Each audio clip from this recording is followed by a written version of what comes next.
varios dirigentes que han dirigido sindicatos muy reconocidos a nivel nacional, se han ido pues a convivir con la patronal. O sea, ya lo que dicen los dirigentes son poco creíbles por la población, ¿no? Hay que diferenciar. Lamentablemente tenemos dirigentes mermeleos que les gusta el dinero, la coima, vamos a decirlo así.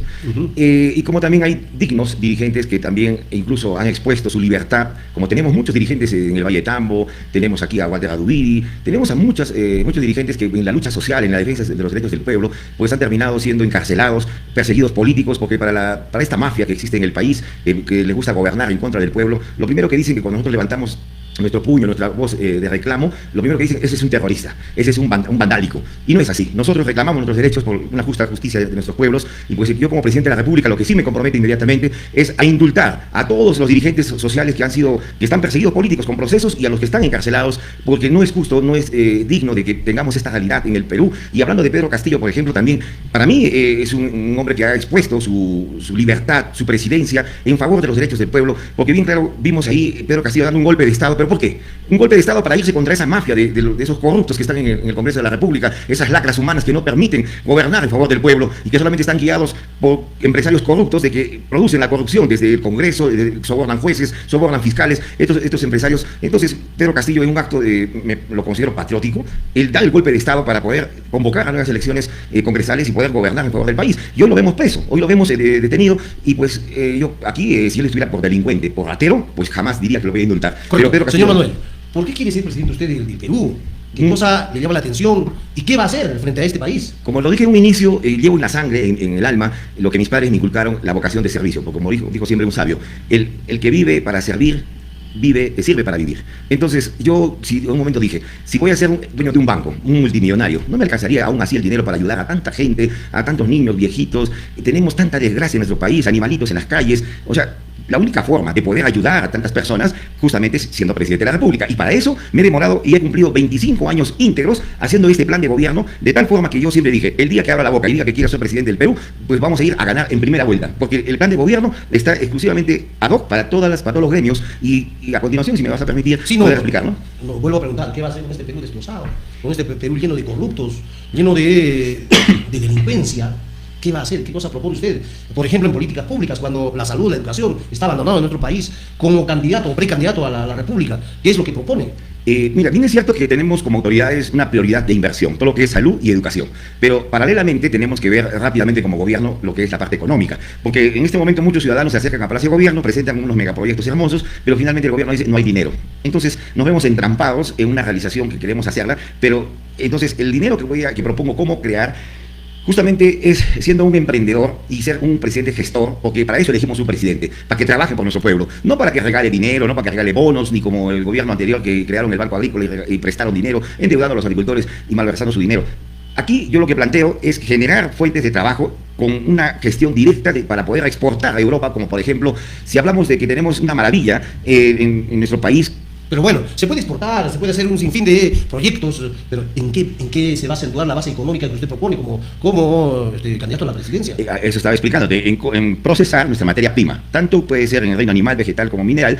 Tenemos en las 200 millas de grado en el mar más que oro, más que diamantes, más que gas, que petróleo. Es una riqueza infinita lo que tenemos en el mar. Muy aparte, tenemos en la zona andina, como lo conocemos, el Perú es la tierra más rica del mundo, porque es el único país donde existen más de 3.000 variedades de papa. Tenemos en las zonas de selva, una infinidad de productos como el cacao, tenemos frutas y con lluvia celestial, realmente con abonos orgánicos.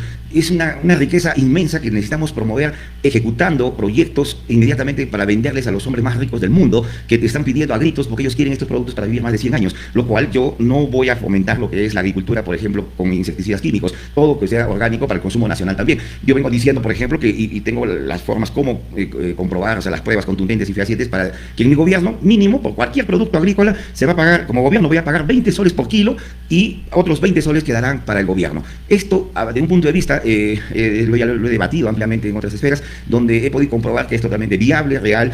Puedo hacer que cada ciudadano gane 400 soles como mínimo por día, hasta 1.200 soles por día desde su casa. sea carpintero, sea un soldador, sea un artesano.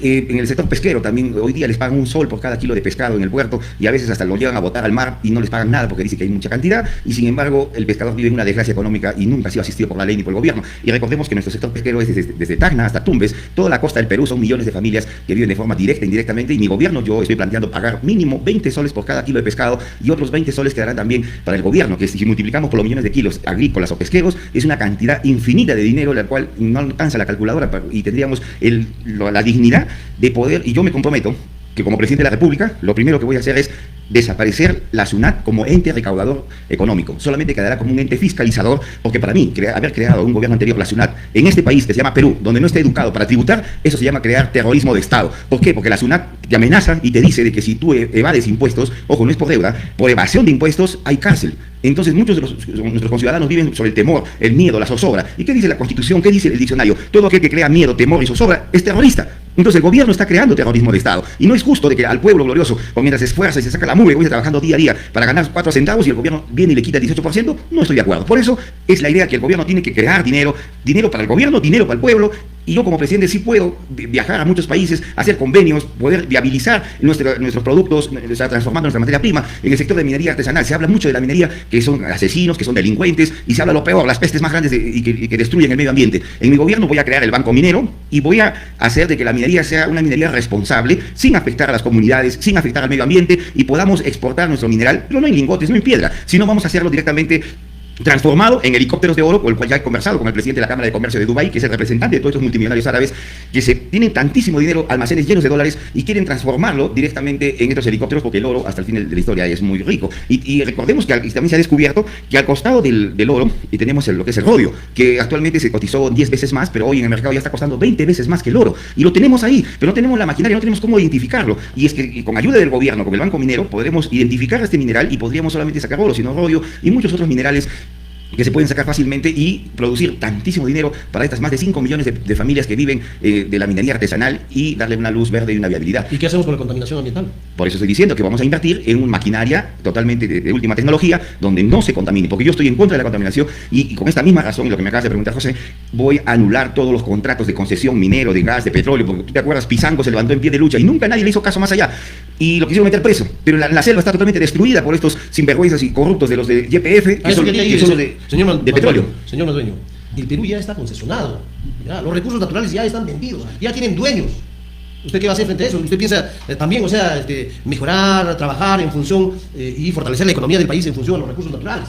Por eso estoy diciendo, ya está concesionado, ¿usted por qué eso va a hacer? estoy diciendo de que las concesiones, con los famosos contratos ley, donde dice que el gobierno no puede intervenir en la modificación de los plazos, es totalmente falso. Porque como todos conocemos y sabemos sin ser abogados, que todo contrato firmado en este planeta entre dos gobiernos o entre dos empresas o entre dos personas, pues todos tienen que estar sujetos al marco de la ley. La ley del medio ambiente existe y está protegida por todos los organismos y los gobiernos del mundo. Porque se dice que la capa de ozono se debilita, va a quemar a la humanidad. Por ende, el contrato de concesión que el gobierno había entregado, por ejemplo, a las mineras de oro, es para extraer minerales. En ninguna parte de las cláusulas dice, puedes destruir la capa de ozono. Y esto lo conocemos a vista y paciencia porque en la única parte de Sudamérica que existe un almacén de NACH de forma ilegal y irregular es en el puerto de Matarani. Y a conocimiento del país, porque muchos no conocen esta realidad, en Matarani el NACH es un producto, un químico de casi como la sal de Andrews, que cuando lo juntas con el agua produce una gran espuma. La minería lo usa, ¿para qué? Para poder rápidamente separar la tierra, las piedras de los minerales y no le importa destruir la capa de ozono. Esto dice en el contrato de concesión